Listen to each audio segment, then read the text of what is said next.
তো সব খোঁজাখুঁজি করছে। আগে কে পাই দেখি গিফটটা আজকে। দুটো ভাই কম্পিটিশন হবে আজকে, আর মেয়েদের গিফট একদম দেখানো আছে, ছেলেদেরটা এখন অবধি এ করে রাখিনি, ছেলেদের দুটো ফলোয়ার্সই এসছে মাত্র। তো আজকে দেখি কে পাই। তো খুব সুন্দর একটা ভিডিও হতে চলেছে আজকে, দেখি কে পায়। এখন অবধি পাচ্ছে না, খুব তাড়াহুড়া করছে, কাছাকাছি গেছে, সব খুব কাছাকাছি গেছে কিন্তু পাচ্ছে না। তো দেখি কে পায়। এই আস্তে, মারপিট করো না, মারপিট করো না, মারপিট করো না। এটা কি হবে তোমরা ডিসাইড করো কি করবে তোমরা, তোমরা ডিসাইড করো কি করবে তোমরা। হ্যাঁ, তো তো যাই হোক, আমাদের গিফটটা নিয়ে নিলাম আমরা।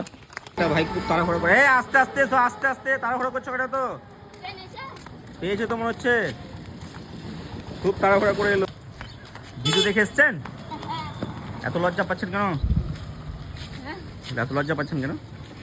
পেজের নাম বলুন তো। ছোট খুব ও, গিফটটা পেয়ে কেমন লাগছে? খুব ভালো লাগছে। ও, তো আমাদের যে মেয়ে ফলোয়ার্স আছে তাদের উদ্দেশ্যে কি বলবেন আপনি? সবাইকে বলবো যে তোমরা ভিডিও দেখো আর লাইক শেয়ার কমেন্ট করো, আর তোমরা এরকম ভালো ভালো গিফট পেতে পারো। অসংখ্য ধন্যবাদ আমাদের ভিডিওতে আসার জন্য। সব বন্ধুদের বলবেন পেজটা ফলো করবে, লাইক করবে, কমেন্ট করবে, শেয়ার করবে। ঠিক আছে, তো অনেক ফলোয়ার্স এসেছিলো আমাদের। হ্যাঁ, এদিক থেকে একটা দিদি এসেছিলো, কিন্তু গিফটটা যেহেতু পেয়ে গেল, কিছু করার নেই, দেরি হয়ে গেল। সব লাস্টে আসছেন আপনারা, কিছু করার নেই। অনেক ফলোয়ার্স এসেছিলো, দেরি করে দিলা। তো যাই হোক, এদিক থেকেও কিছু ফলোয়ার্স এসেছিলো আমাদের, ছোটো ছোটো ভাইরা। তো ভিডিওটা যেহেতু শেষ, আর কিছু করার নেই।